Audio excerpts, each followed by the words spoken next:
Assalamualaikum warahmatullahi wabarakatuh. Bertemu lagi dengan Ibu Melina. Bagaimana kabar kalian semua? Semoga kabarnya selalu baik ya. Pada hari ini Ibu akan memberi pelajaran mengenai sejarah Indonesia, khususnya pada Hindu-Buddha di Indonesia. Oke, sebelum kita memulai pembelajaran pada hari ini, alangkah baiknya kita berdoa terlebih dahulu. Berdoa dimulai. Berdoa selesai. Oke, untuk memulai pembelajaran pada hari ini, Ibu akan menyampaikan kompetensi dasar. Oke, untuk kompetensi dasar pada pembelajaran hari ini yaitu menganalisis berbagai teori tentang proses masuk dan berkembangnya agama dan kebudayaan Hindu-Buddha di Indonesia. Lalu untuk indikatornya, yang pertama, memahami lahirnya serta teori masuknya agama Hindu-Buddha di Indonesia. Yang kedua, menganalisis kelebihan dan kelemahan teori masuknya Hindu-Buddha ke Indonesia. Dan indikator yang ketiga adalah menganalisis bentuk peninggalan Hindu-Buddha di Indonesia. Lanjut, untuk tujuan pembelajaran kita pada hari ini, yaitu kalian dapat memahami materi proses masuk dan berkembangnya agama serta kebudayaan Hindu-Buddha di Indonesia. Yang kedua, kalian mampu mendeskripsikan kelebihan dan kelemahan teori masuknya Hindu-Buddha ke Indonesia. Dan yang ketiga, kalian mampu menganalisis mengenai bentuk peninggalan Hindu-Buddha di Indonesia.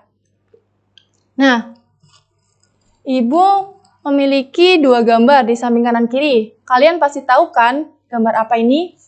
Ya, di samping kanan Ibu ini adalah Candi Prambanan. Candi ini bercorak Hindu, sedangkan candi di samping kiri Ibu adalah Candi Borobudur. Candi ini bercorak Buddha. Terdapat perbedaan antara dua candi ini, yaitu untuk Candi Prambanan, bentuknya adalah menjulang ke atas. Sedangkan untuk Candi Borobudur, bentuknya cenderung tambun atau melebar. Oke, untuk materi kita pada hari ini, Ibu nanti akan menjelaskan mengenai pengertian. Lalu pembahasan yang pertama, kita akan membahas mengenai teori masuknya Hindu-Buddha ke Indonesia. Untuk pembahasan yang kedua, yaitu kelebihan dan kelemahan teori masuknya agama dan kebudayaan Hindu-Buddha di Indonesia. Dan yang ketiga, yaitu bentuk peninggalan Hindu-Buddha di Indonesia. Oke, untuk pengertian agama Buddha. Agama Buddha tumbuh di India sejak abad ke-5 sebelum Masehi, tepatnya di India bagian timur. Agama ini didasarkan pada ajaran Siddhartha Gautama. Untuk pokok-pokok ajaran Buddha ini terdapat pada Arya Satyani, yaitu kebenaran-kebenaran utama, dan Pratitya Samutpada, yaitu rantai sebab akibat. Lalu untuk pengertian agama Hindu. Agama Hindu diyakini lahir di India sekitar tahun 1500 sebelum Masehi. Agama Hindu menyebar ke seluruh dunia dan banyak mempengaruhi kebudayaan-kebudayaan di dunia, termasuk Indonesia. Tempat di mana agama ini tumbuh dan berkembang yaitu di kota Mohenjo-daro Harappa di lembah Sungai Indus. Dalam sistem kepercayaannya, agama Hindu memuja banyak dewa dan dalam memujaannya dipimpin oleh para Brahmana. Oke, kita akan menyaksikan video masuknya Hindu-Buddha ke Indonesia.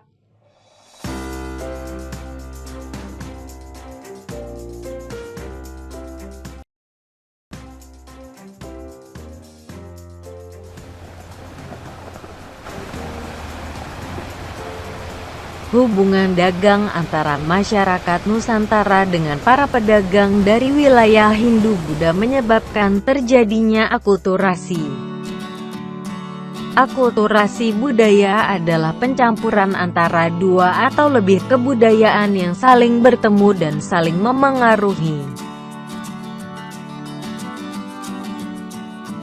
Bukti adanya hubungan dagang tersebut dapat diketahui dari Kitab Jataka dan Kitab Ramayana.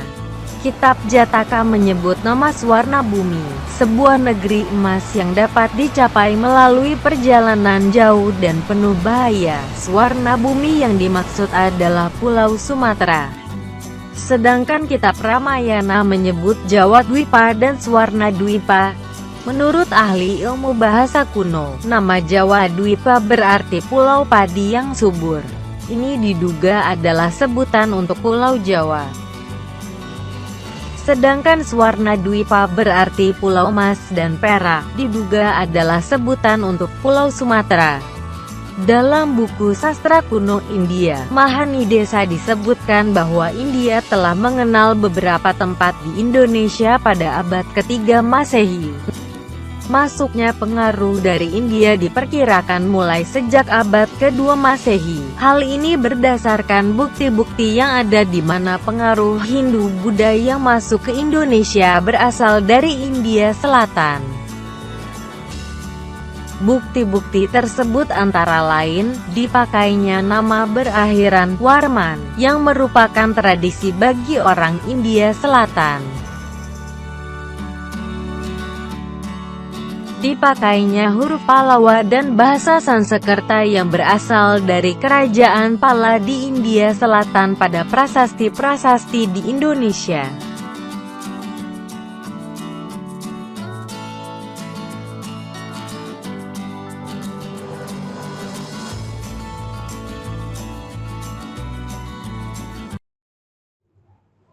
Oke, tadi kita sudah melihat video mengenai masuknya agama Hindu-Buddha ke Indonesia.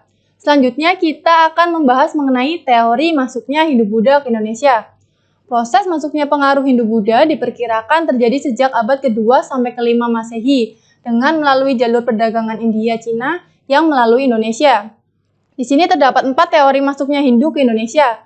Yang pertama adalah teori Brahmana yang dikemukakan oleh J.C. van Leur. Yang kedua adalah teori kesatria yang dikemukakan oleh C.C. Burke. Lalu yang ketiga adalah teori Vaishya, yaitu dikemukakan oleh N.J. Krom. Dan yang keempat, yaitu teori arus balik yang dikemukakan oleh F.D.K. Bosch. Nah, yang pertama kita akan membahas teori Brahmana. Teori ini disampaikan oleh J.C. van Leur. J.C. van Leur mengungkapkan bahwa teori Brahmana dibawa oleh kaum Brahmana. Para Brahmana mendapat undangan dari kepala suku untuk menjadi penasehat di Indonesia. Nah, dari itu, agama Hindu tersebar di Indonesia. Terdapat peninggalan kerajaan bercorak Hindu-Buddha, yaitu prasasti yang menggunakan bahasa Sanskerta dan huruf Pallava. Nah, untuk kelebihan dan kekurangan teori Brahmana. Untuk kelebihannya, teori Brahmana ini ditemukan prasasti-prasasti Hindu-Buddha yang menggunakan bahasa Sanskerta dan huruf Pallava. Bahasa Sanskerta dan huruf Pallava pada saat itu hanya dikuasai oleh kaum Brahmana saja. Untuk kekurangan teori Brahmana, yaitu kaum Brahmana mempunyai pantangan untuk menyeberangi lautan. Padahal, dari India menuju Indonesia dipisahkan oleh lautan, sehingga tidak mungkin bahwa kaum Brahmana yang berada di India menuju ke Indonesia tanpa menyeberangi lautan.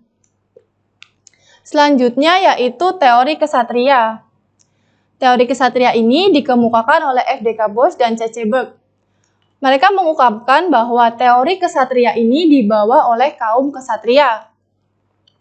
Adanya ekspedisi militer oleh kaum kesatria atau prajurit India yang melarikan diri dari India ke Indonesia. Setelah itu, para kaum kesatria mendirikan koloni di Indonesia dan kemudian mengalahkan suku-suku di Indonesia dan mendirikan kerajaan. Lalu, untuk kelebihan dan kekurangan teori kesatria. Untuk kelebihannya, para kesatria terlibat konflik perebutan kekuasaan di Indonesia. Mereka dijanjikan akan diberi hadiah apabila menang, yaitu dinikahkan dengan seorang putri dari kepala suku yang dibantunya. Dari hal itu, maka tersebarlah agama Hindu-Buddha di Indonesia. Untuk kekurangannya, yaitu para kesatria tidak menguasai bahasa Sanskerta dan huruf Pallava. Sedangkan bahasa Sanskerta dan huruf Pallava hanya dikuasai oleh kaum Brahmana. Untuk kekurangan yang kedua, yaitu tidak ada satupun prasasti yang menjelaskan bahwa daerah Indonesia pernah menjadi taklukan kerajaan-kerajaan India. Selanjutnya yaitu teori Vaishya. Teori ini dikemukakan oleh N.J. Krom. N.J. Krom mengatakan bahwa para pedagang India yang singgah masuk ke Indonesia menyebarkan agama Hindu-Buddha di Indonesia. Para pedagang India berinteraksi dengan penduduk setempat. Dari interaksi tersebut, maka tersebarlah agama Hindu-Buddha di Indonesia. Lalu untuk kelebihan dan kekurangan teori Vaishya. Kelebihannya yaitu tertariknya para pedagang India dengan sumber daya alam yang ada di Indonesia. Indonesia memiliki banyak sekali sumber daya alam, salah satunya adalah rempah-rempah yang menjadi pengikat para pedagang-pedagang untuk singgah di Indonesia. Untuk kekurangan teori Waisya adalah para pedagang yang termasuk dalam kasta Waisya tidak menguasai bahasa Sanskerta dan huruf Pallawa, yang umumnya hanya dikuasai oleh kasta Brahmana. Selanjutnya adalah teori arus balik. Teori ini dikemukakan oleh F.D.K. Bose. F.D.K. Bose mengatakan bahwa teori ini disebarkan oleh masyarakat Nusantara sendiri. Jadi itu inisiatif sendiri ya. Jadi masyarakat Nusantara belajar ke India, kemudian ketika mereka pulang, menyebarkan kembali agama dan kebudayaan yang telah dipelajarinya. Lalu untuk kelebihan dan kekurangan teori arus balik. Untuk kelebihan teori arus balik yaitu ada kemungkinan putra para bangsawan di Indonesia pergi ke India untuk belajar agama dan kebudayaan Hindu-Buddha.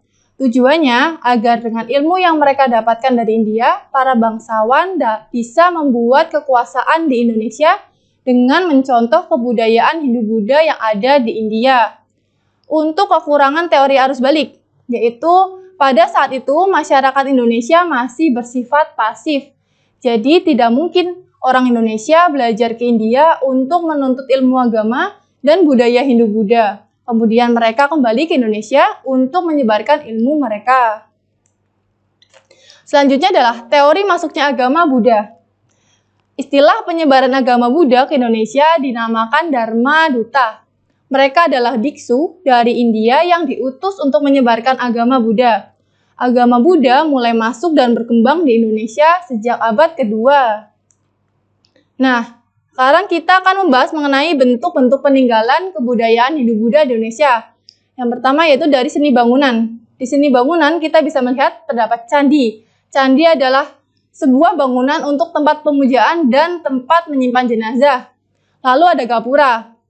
Gapura merupakan bangunan berbentuk seperti candi, tapi bangunan tersebut tuh dibelah menjadi dua, dan di tengahnya diberi jalan untuk keluar masuk. Yang ketiga adalah arca. Arca adalah patung manusia yang terbuat dari batu. Dan yang terakhir adalah stupa. Stupa ini digunakan untuk menyimpan alat-alat pemujaan. Selanjutnya adalah di bidang karya sastra. Di bidang karya sastra yang pertama yaitu ada Kitab Arjuna Wiwaha. Kitab ini menceritakan Sang Arjuna ketika ia bertapa di Gunung Mahameru. Yang kedua ada Kitab Sutasoma. Isinya berupa 5 larangan sebagai berikut. Yang pertama, melakukan tindakan kekerasan. Yang kedua, mencuri. Yang ketiga, berjiwa dengki. Yang keempat, berbohong. Dan yang kelima, mabuk. Untuk karya sastra yang ketiga adalah Kitab Negara Kertagama. Kitab Negara Kertagama ini berisi silsilah raja-raja, keadaan kota raja, upacara serada, wilayah kerajaan Majapahit, dan negara-negara bawahan Majapahit. Lalu dalam bidang karya sastra juga terdapat cerita Mahabharata, yaitu sebuah karya sastra kuno yang berasal dari India. Buku ini terdiri dari 18 kitab. Selanjutnya terdapat cerita Ramayana. Ramayana berarti perjalanan Rama. Adalah sebuah cerita atau kisah kepahlawanan dari India. Selanjutnya yaitu dalam bidang tulisan dan bahasa. Bisa kita lihat terdapat bahasa Sanskerta dan huruf Pallawa. Lalu yaitu dalam sistem penanggalan. Yaitu dengan dikenalnya perhitungan tahun berdasarkan peredaran bulan seperti 1 tahun 12 bulan dan berdasarkan peredaran matahari yang dikenal sebagai tahun Saka. Untuk sistem pemerintahan berbentuk kerajaan dengan kelompok-kelompok kecil masyarakat bersatu dengan kepemilikan wilayah yang luas dan kepala suku yang terkuat dijadikan raja. Nah, Ibu ada sedikit pertanyaan nih buat kalian. Dalam teori masuknya Hindu-Buddha ke Indonesia, menurut kalian, teori mana yang terkuat? Coba cari jawabannya ya. Oke, kita sudah selesai belajar mengenai teori masuknya Hindu Buddha ke Indonesia dan bentuk-bentuk peninggalannya. Oke, kita cukupkan pertemuan pada hari ini. Terima kasih. Wassalamualaikum warahmatullahi wabarakatuh.